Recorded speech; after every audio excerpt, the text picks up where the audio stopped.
Hey guys, welcome back to my channel. Today I am going to be talking about something that I have wanted to talk about for a while, and I am so excited to get to sit down and chat about it. It is going to be all about taking a honeymoon or booking a honeymoon to Walt Disney World. If you could not guess by the ears, I love Disney, and so much so that my husband and I went on our honeymoon to Disney World. A couple years ago, when we were going on our honeymoon, I looked at several websites to try and find some answers for questions that I had. And unfortunately, I didn't really find all the answers that I was looking for. So after we went on our honeymoon that summer, I wrote a blog post all about some of my favorite tips and tricks and advice for taking a honeymoon to Walt Disney World. I have that blog post linked down in the description bar. I always have my blog linked, but I will link that specific post for those of you who want to go check it out. With that said, all of my best tips and tricks will be in this video for going on a honeymoon to Walt Disney World. And so let's get into it. A little backstory about us. In 2017, we got engaged. We got engaged that summer.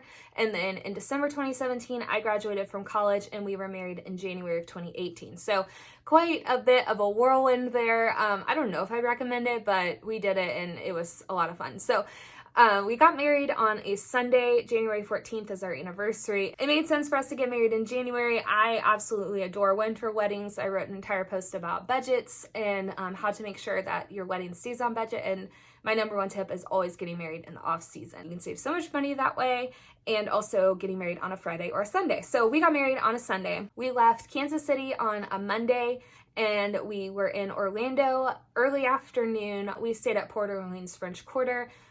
Love, love, love that resort, especially for a honeymoon. I think it is absolutely beautiful. I think I should throw this out as a disclaimer. This is all pre-COVID, and so not all of the tips, but a few of them will apply to Disney pre-COVID, assuming that they bring things like the dining plan back or fireworks, parades, things like that. The honeymoon itself and a lot of the tips that I have for a Disney honeymoon, I'm sure that it would still apply. I just mean things that are like, you know, the dining package, fireworks, parades, character meet and greets, things like that.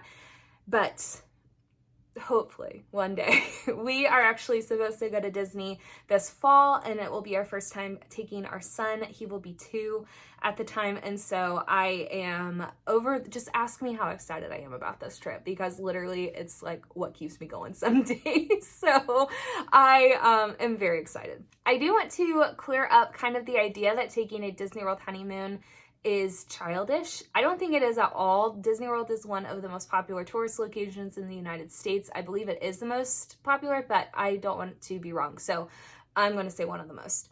And people travel from all over the world, again, pre-COVID, to visit Walt Disney World, adults and children alike. I absolutely loved going to Disney as an adult, and my husband and I, that was actually a big reason why we chose to go there, is because neither of us had been to Walt Disney World before. I had been to Disneyland and in 2013, and then Matt had never been to either of the Disney parks in the United States. So we wanted something to experience together. We both are also not beach vacation type of people. And like, I like the beach, but I'm very much a get up and go vacationer. I want to go and experience things. I like to have a couple days to be relaxing poolside or beachside, but for the most part, I want to be going and exploring things. Matt is the exact same way. That made a lot of sense for us to choose somewhere where we could go and have things to do. You have to know you and your spouse's personalities and your vacation personalities, especially because for me and Matt, we vacation very well together. I am very plan oriented. I'm very type A, and Matt is very, as long as I'm fed, I will do anything. So we get along great when it comes to vacations. And so with the Disney, we had things that we both wanted to do, again, because we had never been there. And so we had certain rides that we wanted to go on, certain attractions we wanted to visit, certain characters that we wanted to meet, and just things for us to do that we both knew that we wanted to do together. And so we both are big Disney people. Like, we had touches of Disney at our wedding. I walked down the aisle to I See the Light, because if you haven't guessed it by now, Tangled is my favorite movie, and I just love it. And so we had like little touches of Disney throughout our wedding ceremony and our receptions. It just made sense for us to go, and it was a place we wanted to experience together. And it just, like, I don't know, there's something about being newlyweds at Magic Kingdom, watching Happily Ever After for the first time, and when, oh my gosh, I'm getting chills just talking about this. Just seeing the like love section of Happily Ever After, and like it brings me to tears every time I think about it for too long or see it. So there's just something about it. It's so magical. And so we wanted to go there. So the basis of our trip, we had a 7-day, 6-night trip planned in the middle of January. We stayed on site at Port Orleans French Quarter. So Matt and I knew we wanted to just be engulfed in the Disney bubble. We wanted to go and we did not have to worry about driving, finding a place to park, navigating Orlando traffic. We wanted to go and just feel immersed in Disney. So that is a huge reason why we chose to stay on site. Another reason is we wanted to have the dining package. We ended up going with the deluxe dining plan, which I know a lot of people say is way too much food, and let me tell you, it is. But when you're in your honeymoon, like, you want to enjoy things, and I think it's worthwhile to splurge on some things. I know many couples would splurge on a resort. They want to stay on the monorail loop, or they want to stay in a deluxe resort. We chose to stay moderate for our resort, but we had the deluxe dining plan. And it worked out great for us. And of course we had snacks left over because we were so full, we were rolling around the parks. So of course, but that just meant we got to take home some things from our resort, some things from the little shops on Main Street, little bagged snacks, and we were able to snack on those for, I think, a couple weeks after our honeymoon. It was a way to take the magic home. My number one tip for a Disney World honeymoon is to sit down with your future spouse and talk about what you want. What are must-haves for you for Disney World? Even if you've never been before, I'm sure, unless you're my husband, he is the only person who was like, I don't want to know, I want to be surprised. So, but I knew that there were things he would enjoy based off of his personality and his interests, Disney movies he likes, food he enjoys, and etc. Your spouse probably has more opinions than mine does, and so you can sit down and chat about what are some non-negotiables for you. And for us, the biggest one was Flight of Passage. We wanted to ride Flight of Passage. That was the it ride. Granted, this is before Galaxy's Edge opened, so Flight of Passage was like the ride. You would have a 120 plus wait time daily, and we went in January, so it was pretty popular. So my like biggest priority when it came to our travel plans and our touring plans was to get a Fastpass for Flight of Passage. Again, I hope Fastpass returns one day, but that was my biggest priority, was to get a Fastpass. And we actually got two, and that worked out really well for us. So we had a Fastpass in the morning for one day, and then we had a Fastpass in the evening for another day because we did have park hoppers. I feel like we had a pretty good touring plan, and we were able to visit the things that we wanted to, spend time at the parks that we wanted to, and I made sure it was flexible enough to where if we wanted to go back to a certain area of a park, we could. So sit down with your future spouse, talk about your non-negotiables, what attractions are must-dos for you, what restaurants are must-eat ats for you, what snacks do you want, like really just write down everything that you want to do, because I do believe that a successful Disney vacation is one that is thoroughly planned. I think if you're traveling from out of state, you don't get to go to Disney a whole lot. I do think it's important to write down all the things that you want to do, everything that you and your spouse want to do, as well as like even just experiences. That's something I regret about our trip, is that I didn't do like an experience that I wanted to do. And it wasn't for anything, but I just chickened out. So really talk to your spouse, see what they want to do, even if they're like, well, I think that's kind of dumb. No, it's not. It's your honeymoon. You only get one. Hopefully, just keep going. My second tip for a Walt Disney World honeymoon are the buttons.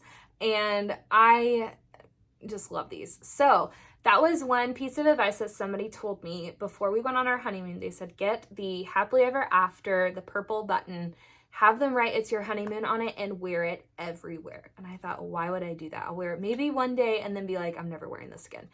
We wore this everywhere because it's letting people know that you're celebrating something. It's letting cast members know that you're celebrating something. And no extra magic is guaranteed at all, but it felt so nice to just walk around and have people come up to us and congratulate us on our marriage. That really made us feel good as a newly married couple. It made us feel seen. And I'm talking to somebody who doesn't like, I'm very awkward in real life. The idea of that was kind of unnerving. I was like, I don't really want to, but we got them when we checked into our resort, because when we booked our reservation, we ended up having to call to make a change to our room, and they asked if we were celebrating anything. And Matt was the one who made that phone call. He said, yeah, we're going to be on our honeymoon. So when we got there, they had them ready for us. They're like, oh, here you go. Congratulations on your marriage. And asked us questions about our wedding. And we were like, wow, we were not expecting that. So just the conversations you get to have with cast members alone makes this worth it, because we had so many conversations with cast members from all over the world, congratulating us on our marriage, asking us questions about how did we meet, little details about our wedding, how long have we been together. We had one lady at Ohana who served us, and we didn't know we were from the same state. And so Matt and her had a conversation about Cardinals baseball, and it was just a lot of fun. These buttons are like my number one tip. Did we get some free stuff with this? Yes, we did. We got several free desserts, several free snacks, extra fast passes, things like that. And but I do not want to guarantee that, nor should that be like your main priority for choosing to celebrate something. Just the congratulations, the well wishes from both guests and cast members are extremely worth it. We got both the honeymoon, and because it was our first visit, we got first visit buttons with our names on them. Matt's actually rubbed off, so haha, Matt. Mine did not. If you're celebrating anything, even if it's like a birthday, button yourself up, just wear them all around, and embrace being talked to by strangers, because it actually isn't awkward. You'll have something in common. You love Disney. So may that be your gateway for many conversations and potentially new friends. Another tip that I have for a spectacular Walt Disney World honeymoon is booking one special dinner. And it can be whatever you want. It can be somewhere that you both have wanted to eat at for forever, like a character meal. Let's say you have always wanted to go to Cinderella's Royal Table and eat there. Do it. Like, it's your honeymoon. Do it. Do things that feel extra, because it's your honeymoon. You deserve to be celebrated. You deserve to celebrate getting married, and you deserve that. So for us, we were celebrating many times because we love to eat and we really wanted to try new foods. So we had several special dinners because we had the deluxe dining plan. We ate at California Grill the night that we arrived, and that just felt so special. And who knows, this might become a new tradition for you when you go with your family, assuming that you do take future Disney trips. It's so worth it, because now whenever we talk about going, we talk about going to the restaurants that we went before and taking our son there as a way to kind of relive our honeymoon and to celebrate like the family that we've created. So we went to California Grill on our first night, and then we went to Narcoossee's on our last night. And so we went to two they're considered signature dining. So on the dining plan, they're 2 credits per person. And if like out of pocket, it's a lot of money. I highly suggest going to signature restaurants. Disney considers them signature, usually 2 dining credits or a lot of money out of pocket. You can find the specific prices on Disney's website. You can look at the menu. So we spent a lot of time looking at menus. We went with a lot of menus that had surf and turf because I don't like seafood at all. I might eat shrimp, and if I do, like, I'm probably sick. Matt loves seafood. Like, if it comes from the ocean, he's going to love eating it. I'm not that way. So I preferred being able to get like grilled chicken or a steak and getting to experience, I guess would be my definition of fine dining. I'm from the Midwest. Fine dining to us is like Olive Garden. So it was great getting to have something a little nicer than Olive Garden. But getting to go to those dinners that are more upscale, they feel a little fancier, is such a fun way to celebrate on your honeymoon. And I highly recommend that, just choosing even just one dinner to go to, or something that's special to both of you. I don't know, whatever your love story is. Another thing we did that falls under that same umbrella is we did get to go to several character breakfasts that were special to Matt and I. And so I wanted to go to the Bon Voyage breakfast on the boardwalk, and so we did, because we got to meet Flynn Rider and Rapunzel, and that was so much fun. And I wore these ears, and we got to talk about how much I love their movie. And Matt, who even was like, I don't know, he loved meeting the characters, but he was kind of like, this is more for you. He enjoyed it as well, and we really loved getting to meet Flynn Rider. He was so funny. Rapunzel was so sweet, of course, and so highly recommend, once they bring character dining back, to go and meet your favorite characters, because you will have so much fun getting to have those interactions. And for me, I felt like Tangled came out when I graduated high school, so I wasn't exactly a little girl when I saw Tangled for the first time, but for me, like, I watched Cinderella and Snow White a lot growing up. Getting to meet them was a lot of fun, because I'm like, oh my gosh, I feel like a little girl again, and I just love princesses and all things pretty and pink, and I love your movie. So some people won't have that same reaction. Some people absolutely despise meeting the characters, but I do think it is a lot of fun to go and meet the characters, get to talk to them, and it makes for really fun interactions and great memories on your honeymoon. Another tip that I have is get Memory Maker. It makes it so worth it, because you do not have to worry about taking pictures. You don't have to worry about asking a stranger to hold your phone and take a picture of you guys kissing in front of the castle. Like, you want to get these pictures of your honeymoon because you're going to look back on them, and you're just going to remember those memories, and you're going to send them to each other every year and be like, remember our honeymoon? That was so much fun. And of course, like, you can have pictures taken on your phone. Not right now with COVID, of course, but like, you can take pictures of each other, but you do want those pictures together. And so getting Memory Maker, getting the pictures in front of the castle or the Tree of Life or wherever it is just so worth it, because you don't have to worry about it. You do have a professional photographer taking your picture. And that's another thing. Like, they would see that we were on our honeymoon, and because it was January and it wasn't super busy, they would take extra time with us in creating magic shots. And that was just so much fun. Get Memory Maker. If you get it ahead of time, I do think it's like $100. And if you buy it like the day before, it's like $160 or something. And it just makes it so worth it, because then you're getting all your attraction photos. You're getting so many. It's just such a good value. Like, I think, of course, like, a lot of things about Disney are overpriced, but I do think that Memory Maker it just pays for itself. Another tip is to go early in the morning. We loved going early in the mornings, getting behind the rope, getting to see things before the park opened. Of course, you're not going to have access to everything, but we did a lot of early morning breakfast reservations. That's just how we travel. We're big breakfast eaters. We like to snack for lunch, and then we have a big dinner. Now, we do not have the stamina to do rope drop to fireworks. I wish we did. We do not.